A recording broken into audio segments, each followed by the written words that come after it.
entered the NCAA record books, but where does his performance rank among the best on campus this season? Plus, what adjustments does the men's ice hockey team need to make as they approach the playoffs?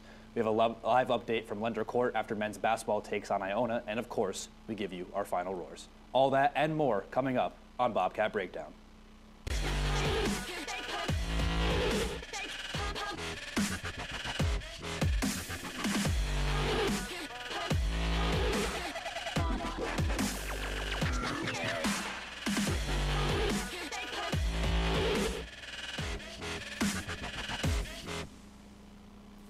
Good evening and welcome to Bobcat Breakdown. I'm your host, Mike Reilly, and joining me tonight are Tom Krosnowski and Matt Petry. Fellas, how we doing? Doing pretty good. Excited for my Bobcat Breakdown debut.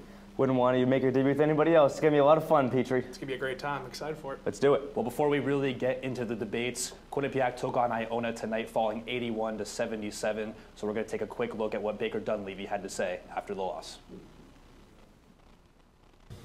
All right, tough one for us. And I think you got to give a lot of credit to Iona for just battling and hanging in there and then just kind of stealing it towards the end, and we couldn't recover. I think a night where we've just got to be able to grind defensively. When we're not making the shots, when we're not executing offensively in rhythm, got to make up for that with how we defend. Kind of the toughness we play with on that end has got to make up for that, and then you can win a close game. But that wasn't there tonight for us, unfortunately. And then again, you play a good team like Iona, you don't get away with some of those mistakes. 2, 1. So those are Baker Dunleavy's initial reactions to tonight's loss against Iona. We'll hear more about that later when Josh Silverman joins the show. But before we get to that, we're going to talk about the weekend before the men's basketball team fell to Marist at home on Friday night and then traveled to Siena for a matinee on Sunday. Cam Young led the Bobcats to a triple overtime victory as he dropped 55 points. He grabbed national media attention as seen by the graphic on your screen. His total is the third highest in the NCAA in the last 20 years. So guys, is his historic performance the best by a Quinnipiac athlete this season? Yeah, Mike, there have been some terrific performances by Quinnipiac athletes this season. Andrew Shortridge against UMass is pretty special. 32-save shutout, a lot of 10-bell stops. Jared Mazzola in the MAC semifinals. Really solid performance in one of the most important games of the year. Maria Pansari, 2 60-assist games for volleyball. But does it get any better than what Cam Young did? This guy led off Sports Center. We're talking about Quinnipiac, a solid mid-major school in their own right, but not a school that usually leads off Sports Center ahead of the NBA All-Star game. It was big news, and Cam Young certainly deserved it. He scored over 51% of the team's points in the game, shot 62.5% from the floor, made 9 of 13 threes. Young, everybody knew that when Young had the ball, he was going to shoot it, and still Siena couldn't stop him. He had all the answers. I mean, I completely agree with you, Tom. Cam Young put on one of the most dominant performances I've seen since coming to Quinnipiac. You talked about big moments. That three he hit to send them to triple overtime was huge. And the entire game, like you said, the second he touched the ball, you knew who was going to shoot it. So the other team, and he would still just make those shots. And when you're dominating with such efficiency in such a big moment, it was just the most impressive performance I've seen this year. Yeah, and the numbers itself for Young were great. We went over that, but it was the most points scored by any NCAA player in the last 10 years. Most in the MAC period. Yeah, it's nationally, historically great, and for that, it has to be the best performance of the year. It's not a knock on the other performances this year, but Cam Young, he's just been that good. No, I mean, like we said, Mazzola's four penalty shot saves were incredible. Andrew Shortridge against the #1 team in the nation. But what Cam Young did, the way he dominated that team, it was the most dominant performance I've seen. Can't argue with that. And I think to add on to that, it's also impressive when you consider all the powerhouses that come out of the NCAA in the basketball field, Duke, Kentucky, North Carolina. Not a lot of guys coming out of there and even dropping 40, 50 points. So for Cam Young from Quinnipiac to put that on there, that's something else. So let's stay on Cam Young for another second here. His scoring talent is obviously well documented. He's averaging almost 23 points a game this season. So I got to ask, what is the biggest strength of his game? Well, I'll start this off. I think it's his new and improved jump shot. The man has improved his jump shot from 30% last year to now from 3. He's hitting 43%. And it just opens everything up, not just for him, but for the team. The way he's able to space the floor now, the way he's able to get his shot off and get to the rim better now, because now defenders have to respect him on the perimeter. It gives him so much of an opportunity to get to the hole, which was his original best strength. But when you add the 3 ball, which is the most important modern aspect of an offensive game, And the way he's revolutionized his own shot, it's the most dominant part of his game now. Yeah, Matt, you mentioned the cutting to the rack for Young. I still think that's the best part of his game. His go-to move always has and always will be his two-point slashing. He leads the Bobcats in dues taken and made as the second best percentage on the team behind Abdoulaye Boundu, who he lives in the paint. So that's a good dunking machine. Yeah, no, Young is excellent on the twos, and when he's driving to the hoop and he's slashing Jimmy Butler style, what that does is it opens up room outside for guys like Rigoni and guys like Rich Kelly, because when Young's in there, he's one of the only real dominant inside scorers the Bobcats have. A lot of people on this team can shoot the three, but not a lot of people can do what Young does, slashing to the hoop, and that's why I think it's still his greatest strength. I would argue that his three-point shooting has allowed the rest of the team to operate more freely and allowed him to get more free driving lanes. I mean, not just the threes, but the deep two jump shot too. It's just forced defenders to respect his game in its entirety, and it's opened up the floor, like you said, for guys like Rigoni, guys like Kelly, but also it's opened up the inside of the paint for guys like Boundu and Marfo.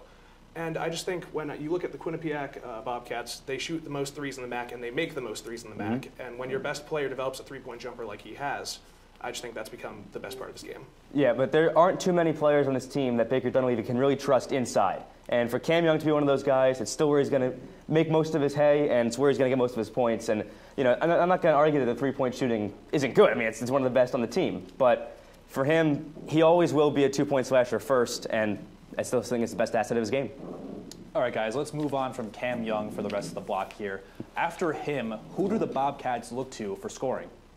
Mike, do they look to anyone else after scoring? I'm just kidding. But no, Rich Kelly, in all honesty, has to be the second option on this team. The Bobcats do a really good job of spreading the ball around. Young gets 14.6 shots per game. Rich Kelly takes 8.7, Tyrese Williams 8.5, and Jacob Rigoni 7.8. So they do a good job spreading the ball around. But Kelly is just so efficient on the shots he gets. And he makes the twos, he makes the threes, and he wasn't a great shooter last year. 39% from the floor, 31.7% from three. But this year, those numbers have taken an astronomical leap. He's at 44% from three, 45% from the floor. That's marked improvement. This man has really stepped up his game, and he's just remarkably clutch. He went from a really solid MAC point guard to a legitimate number 2 scoring option on this team. I mean, you hit it all. His improved three-point shooting, I mean, just like Cam Young, it's bumped up 13%. He's the second leading scorer on the team. And one of the things I love about him is ball vision. The way when he doesn't have a shot, he knows how to find those open guys. He gets everyone involved. And that's what you really want from a second option. Someone who can go get you that bucket when you have to, but is unselfish enough to find the open guy and make the smart play. When Cam Young has the ball, you want him to shoot. But Rich Kelly does it all. He can give you that reliable three-point jumper, but he can also find Marfo or Boundu, cut into the paint for that nice lob or that nice dunk. Kelly has earned this opportunity, and there's some other guys in the Bobcats who still do a really good job. But Rigoni's a little streaky sometimes. Tyrese Williams, still very young. Exactly, still a little green. Rich Kelly's got to be the guy moving forward for this team as the second option. Completely agree.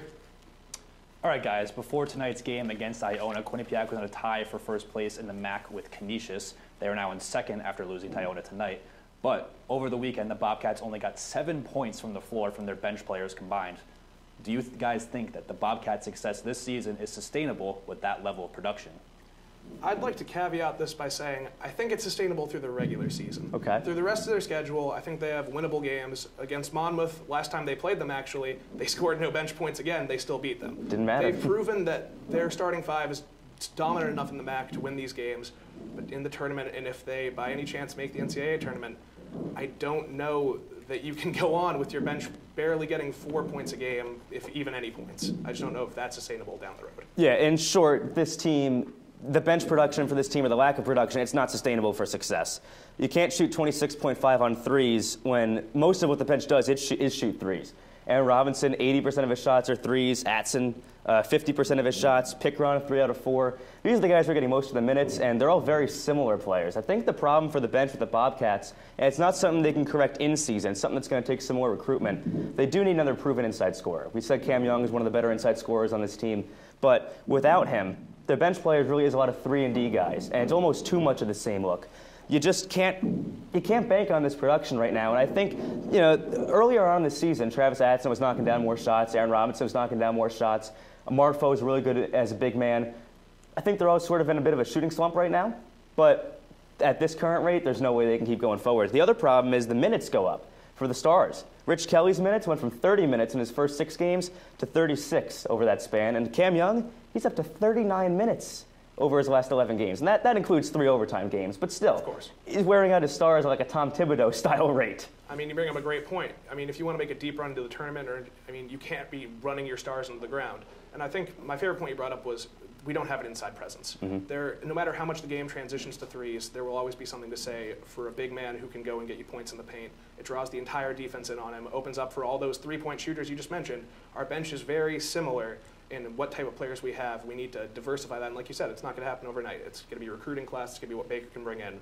But we're not going to go that far if we can't find a way to make the best bench work. Young and Kelly are going to have to lead the way, naturally. And they have. And they have been, but they're going to need some help moving forward. 100%. Good stuff, guys. We'll have to see how it plays out the rest of the way. Now let's turn our attention to the women's side of the court. Quinnipiac defeated Fairfield on Sunday despite only dropping 48 points. They were held in check offensively, but they still found a way to win. Will Fowler tells you how. Thanks, Mike. As you said, Quinnipiac women's basketball took home a 48-40 win over Fairfield on Sunday. Fairfield played probably about as good defense as you possibly can against this Bobcats team, but there's just a couple things that they do so well that makes them so unbeatable both last game and every game. So let's take a look at a couple of them right now. Let's take a look at this play at full speed. Amani Free feeds Paula Strautmanet in the post, who finds a cutting Paige Wolfer for the bucket.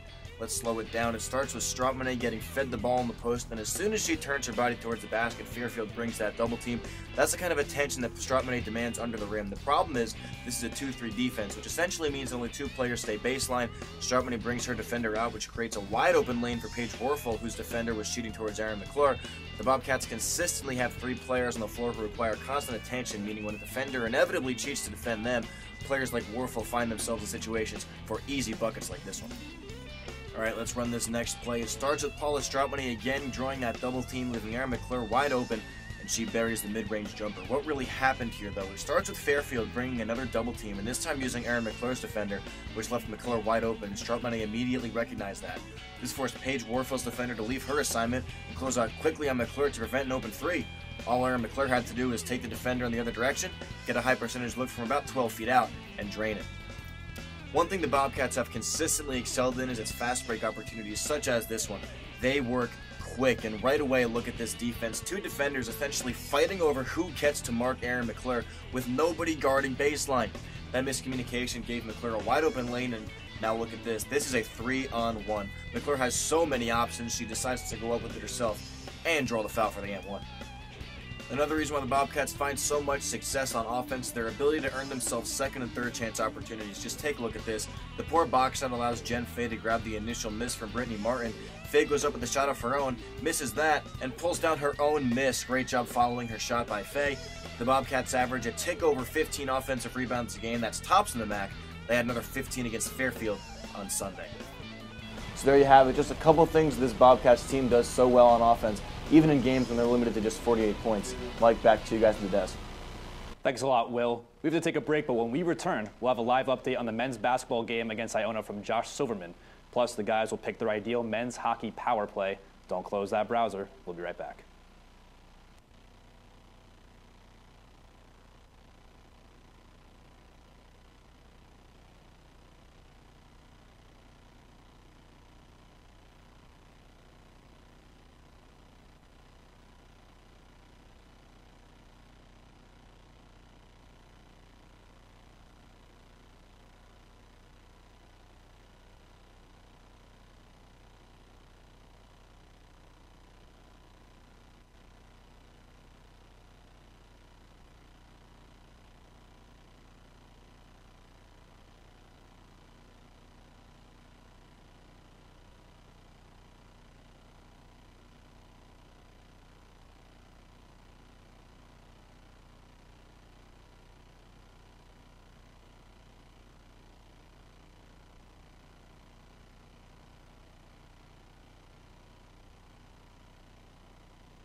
Welcome to the WQAQ Morning Show. Dan Ball and Emma Spagnolo joining you here from the QAQ studios in Hamden. And Emma, it is that time of year again.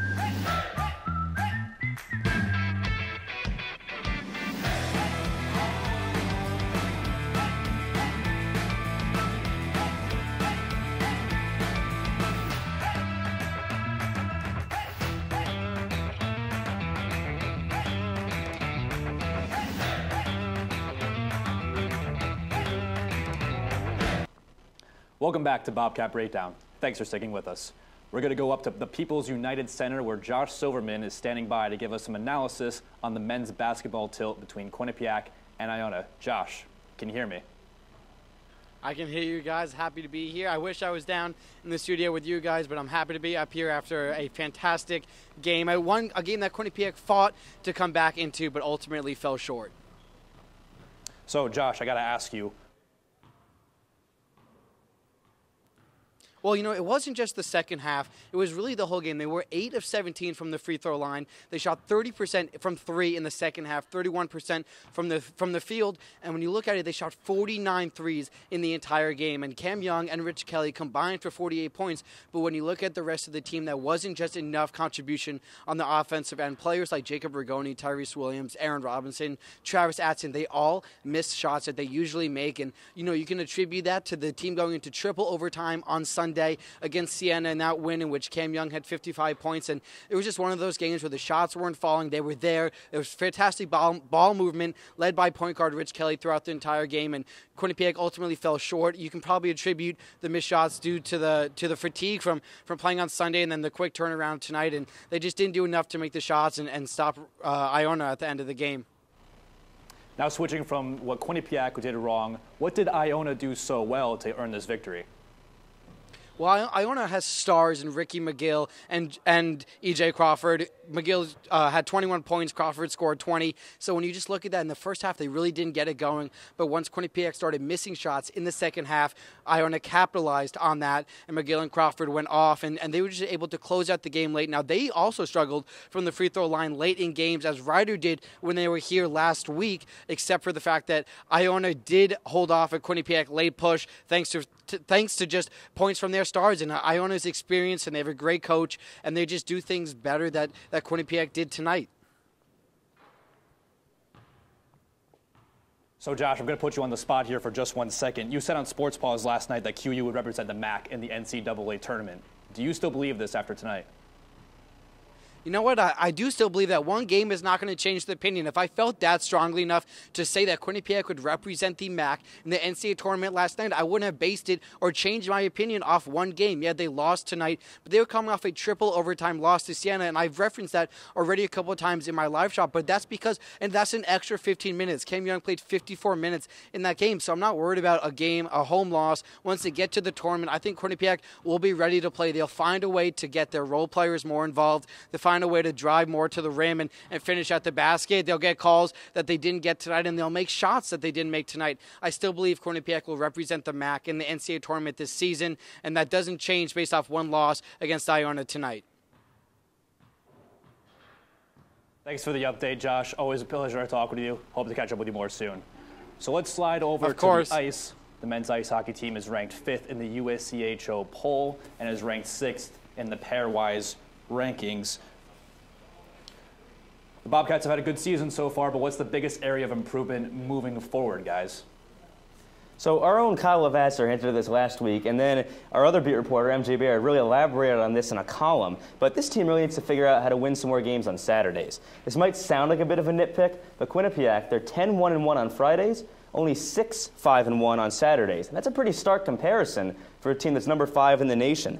Chase Prisky has said that the team needs to understand that because it's national contenders, other teams really do want a game plan for this game and circle it on their calendar and want to take down the Bobcats. And Prisky and Coach Ryan Pecknold said there's no physical reason for the discrepancy. It's really all in their heads. So this is a correctable problem moving forward. And, you know, I do think now it's gone on long enough where it is something that this team is aware of. Obviously, they mentioned it. And because of that, I think it's something that this team can easily improve on. But right now, it is a little bit of a concern for me, especially with the big Saturday game coming up against Clarkson this weekend.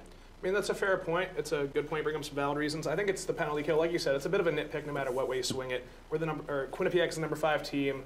They've been strong all season, but with guys like Fortunato out and a lot of freshmen on the penalty kill, it's susceptible to regression.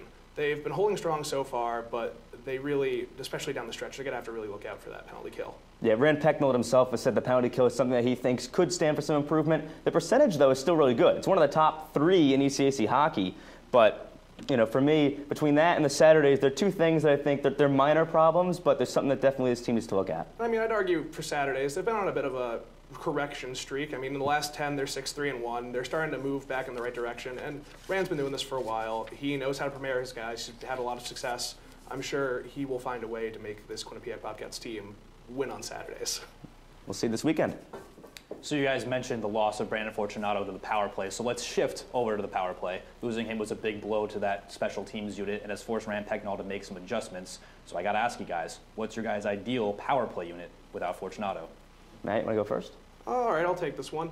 So I would have 2 forwards, 3 defenders in a 3-2 scheme.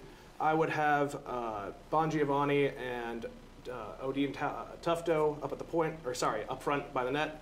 And then I would have Chase Prisky, Brogan Rafferty, and Peter Delibertori. And, I mean, honestly, obviously, we'll start with Prisky. The best defender that Quinnipiac Bobcats have. You got to have him up at the point to, get shots off or cut towards the net and get off a nice wrister like he did against UMass. And then, I mean, you have Rafferty. He's a great one-time player. Great player to have catch and score, I mean, pretty much anytime you can. He had the power play against Brown. Tufto, he's just a creative player. He's good in space. He's good to have on the he draws defenders to him. Delibertori, he's a strong freshman with the puck. He's gained confidence as he has gone for the Bobcats. And then finally, I mean, you just got to have Tufto or Bon Giovanni out there because, I mean, he's just so strong with the puck, and he gets opportunities for the rest of the guys. Yeah, that's an interesting formation. My personnel group, as you see, was not very different from yours, but it's the way they're aligned. And the Bobcats have had their most success this year in a 1-3-1 type setup. It's like an umbrella. And they got 2 guys in the circles and 1 guy on the point, and a man in the pivot position and a man in front of the goalie. Now, where do they all fall? Where do the pieces go? So Chase Prisky, he's staying on the circle. Prisky in the circle, that's his office. Tufto in the pivot position, he's gritty, he's crafty, he can do it all. I like the idea of Ethan DeYoung getting some power play minutes for this team, though. He's got all his points at even strength. Let's see what the freshman can do in the power play. I just think that Rafferty gives them a bit of a veteran presence. He gives them a slapper that, I mean, you always love to have that slap shot. But, I mean, it's definitely an interesting take. I just think Rafferty, that veteran leadership is important. I think Delibertori is ready for the role. All right, guys, let's move on from the team stuff. Let's focus a little bit more on the individuals on the Bobcats. Quinnipiac has a Hobie Baker candidate in Chase Prisky, one of the nation's best in net in Andrew Shortridge. Who would you guys say is more important to the team, Prisky or Shortridge? Mike, Matt, let's not overthink this. I think the best way to look at this is if Chase Prisky or Andrew Shortridge were gone, if they were injured, whose loss would be felt more? And without a doubt, Chase Prisky. He's absolutely the most important player on this team. We're talking about a Hobie Baker candidate, a national MVP candidate. So how can he not be the MVP of his team? Prisky is the captain and the emotional leader of this team. And by the way, he's a darn good player. He leads the nation in power play goals, and he leads Quinnipiac in goals and game-winning goals. He's a top pair defenseman. The power play runs through him. He gets top PK minutes. The guy does everything. And I know Shortridge has been terrific this year. He leads the nation in several categories. But Keith Petruzzelli is a pretty good backup. He could start for several teams, and he started for Quinnipiac at the beginning of this year and won some big games. They're both very important players. But without Chase Prisky, the heart and soul of this team, and the guy who really does everything for them, I just don't know where Quinnipiac would be. Certainly not number 5. I mean, you want to talk about where Quinnipiac would be without players. Andrew Shortridge has been absolutely dominant this season, and I think he's absolutely the most important player to the Bobcat success. Prisky's fantastic. You point out all of his great traits, but only one of these players, when they're playing, is out for all 60 minutes on the ice. Only one of these players leads the nation in save percentage and goals against average. And only one of these players has a backup who you said is a quality starter, but this year he hasn't played like one.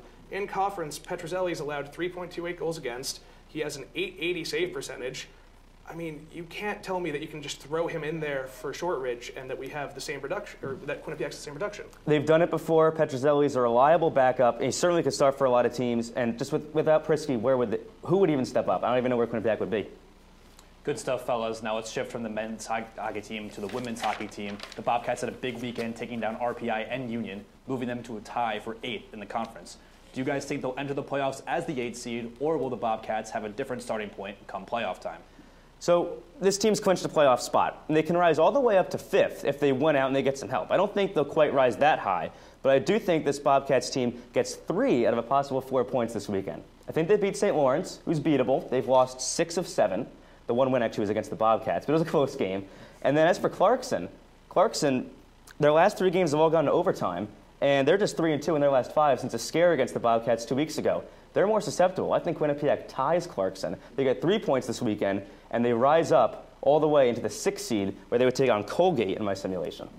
I agree with you all the way up until Clarkson. I think the 3 OTs made Clarkson angry. I think they're going to be playing with a bit of aggression, a bit of a deliberate. They want to put Quinnipiac down. I think they will take St. Lawrence. I think that's a winnable game, like you said, but I think Clarkson's going to take that, and I think they'll finish in the 7th seed. Quinnipiac's goal scoring is way up. They've scored 21 goals over the last 6 games. It's a dramatic improvement from where it was earlier in this year. They're red hot right now. They got all the confidence in the world, and they just played a great game against Clarkson. That might have been arguably their best game of the season without winning it. And I don't know, I think Quinnipiac on the road going against Clarkson, I think they have a chance to pull off this tie and really get that point. It'll definitely be interesting to see where they end up, guys. But it's time for another break, and when we come back, we will give our final roars. Stick with us.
Welcome to the WQAQ Morning Show. Dan Ball and Emma Spagnolo joining you here from the QAQ studios in Hamden. And Emma, it is that time of year again.